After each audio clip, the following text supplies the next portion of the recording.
নমস্কার বন্ধুরা, সুপ্রিয়া রান্নাঘরে আবারও একটা নতুন পর্বে তোমাদের সকলকে স্বাগত। আজকে ঝিঙে দিয়ে একদমই নতুন ধরনের একটা রেসিপি আমি তোমাদের সাথে শেয়ার করব।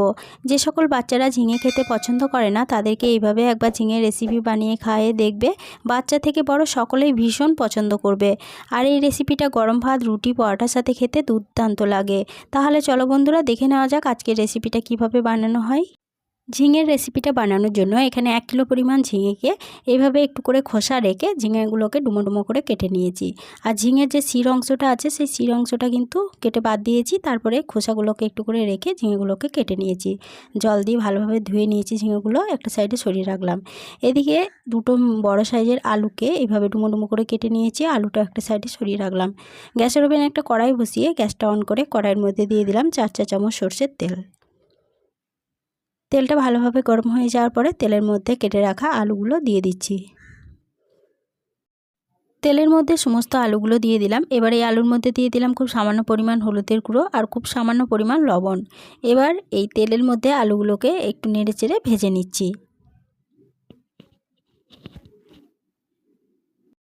লবণ হলুদ দেওয়ার পরে আলুগুলোকে তেলের মধ্যে 1 মিনিট মতো নেড়েচেড়ে ভেজে নেওয়ার পরে এই আলুর মধ্যে একটা ঢাকা চাপা দিয়ে দিচ্ছি। ঢাকা চাপা দিয়ে গ্যাসের সিমটা মিডিয়ামে রেখে আলুগুলো ভাজা হতে দেব।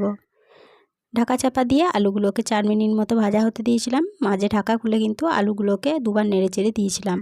আলুগুলো বেশ লাল লাল করে ভাজা হয়ে গেছে। এবার এই আলুর মধ্যে দিয়ে দেবো কেটে রাখা ঝিঙেগুলো।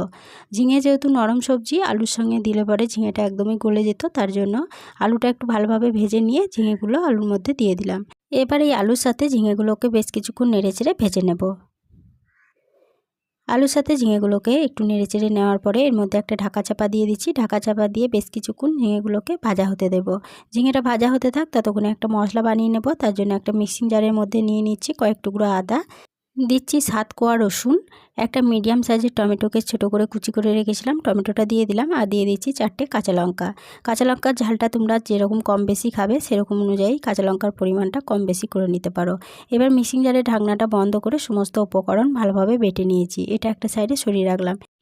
এদিকে 3 মিনিট মতো ঝিঙেগুলোকে ঢাকা চাপা দিয়ে রেখে দিয়েছিলাম। 3 মিনিট পর ফিরে এসে ঢাকা চাপাটা খুলে নিয়ে ঝিঙে আলুগুলোকে আবারও একটু নেড়েচেড়ে নিচ্ছি। ঝিঙেটা বেশ নরম হয়ে গেছে আর আলুগুলো তো আগেই ভালোভাবে ভাজা হয়ে গেছে। এবার ঝিঙে ও আলুটা কড়াই থেকে নামিয়ে নেব।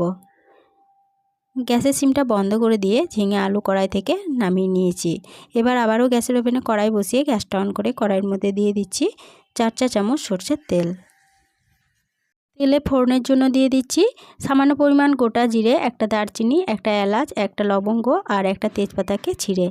এবার ফোড়নটাকে ভালোভাবে ভেজে নিচ্ছি। ফোড়নটা ভালোভাবে ভেজে নেওয়ার পর ফোড়ন থেকে যখন সুগন্ধ বেরোতে শুরু করেছে তখন এর মধ্যে দিয়ে দিচ্ছি একটা বড় সাইজের পেঁয়াজ কুচি। পেঁয়াজটাকে এইভাবে লম্বা লম্বা করে কুচি করে রেখেছিলাম, পেঁয়াজ কুচিটা দিয়ে দিলাম। এবার গ্যাসের সিমটা মিডিয়ামে রেখে পেঁয়াজ কুচিটাকে ভালোভাবে ভেজে নেব।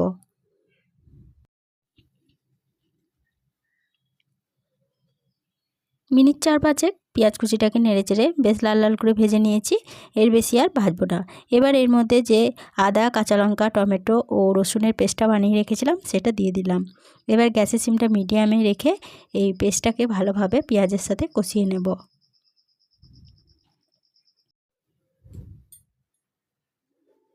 গ্যাসের সিমটা মিডিয়ামে রেখে সমস্ত পেস্টটা 4 মিনিট মতো কষিয়ে নিয়েছি।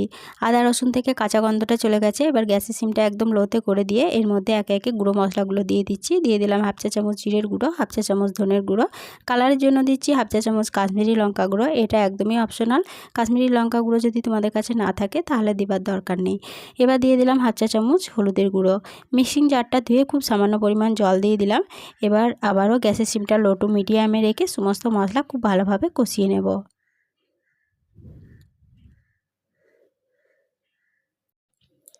গ্যাসের সিমটা লো টু মিডিয়ামে রেখে সমস্ত মশলা আবারও 5 মিনিট মতো কষিয়ে নিয়েছি। সম্পূর্ণ মশলা থেকে সম্পূর্ণ তেল ছেড়ে দিয়েছে, মানে মশলাটা খুব ভালো মতো কষানো হয়ে গেছে। এবার এই মশলার মধ্যে দিয়ে দিলাম 150 গ্রাম পরিমাণ জল ঝরানো ছানা।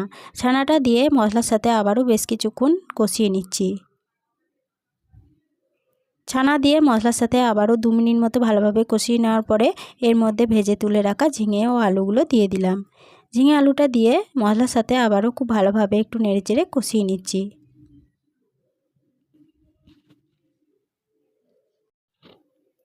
মশলার সাথে ঝিঙে আলুটাকে আবারও মিনিট 2 মতো ভালোভাবে কষিয়ে নিয়েছি। এবার এর মধ্যে দিয়ে দেব 1 গ্লাস পরিমাণ গরম জল। এখানে আমি 1 গ্লাস পরিমাণ গরম জল দিয়েছি, তবে তোমরা যেরকম গ্রেভি রাখতে চাও সেরকম অনুযায়ী জলের পরিমাণটা কম বেশি করে নিতে পারো। জলটা দিয়ে সমস্ত উপকরণের সাথে খুব ভালোভাবে নেড়েচেড়ে মিশিয়ে নিয়ে এর মধ্যে দিয়ে দেব স্বাদ অনুযায়ী লবণ,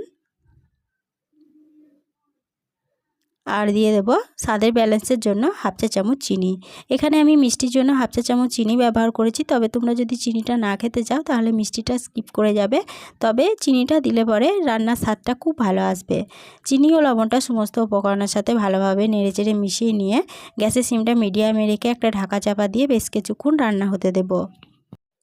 গ্যাসের সিমটা মিডিয়ামে রেখে তরকারিটাকে 5 মিনিট মতো রান্না হতে দিয়েছিলাম। 5 মিনিট পর ফিরে এসে ঢাকা চাপাটা খুলে নিয়ে ঝিঙে আলুটাকে আবারও একটু ভালোভাবে নেড়েচেড়ে নিচ্ছি।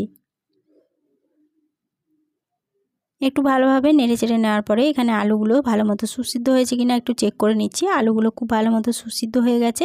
এবার এর মধ্যে দিয়ে দেব খুব সামান্য পরিমাণ গরম মশলার গুঁড়ো। গরম মশলার গুঁড়োটা দিয়ে সমস্ত উপকরণের সাথে খুব ভালোভাবে নেড়েচেড়ে মিশিয়ে নিয়ে আবারও গ্যাসের সিমটা বন্ধ করে দিয়ে 5 মিনিটের জন্য ঢাকা দিয়ে স্ট্যান্ডিং টাইমে রেখে দিয়েছিলাম।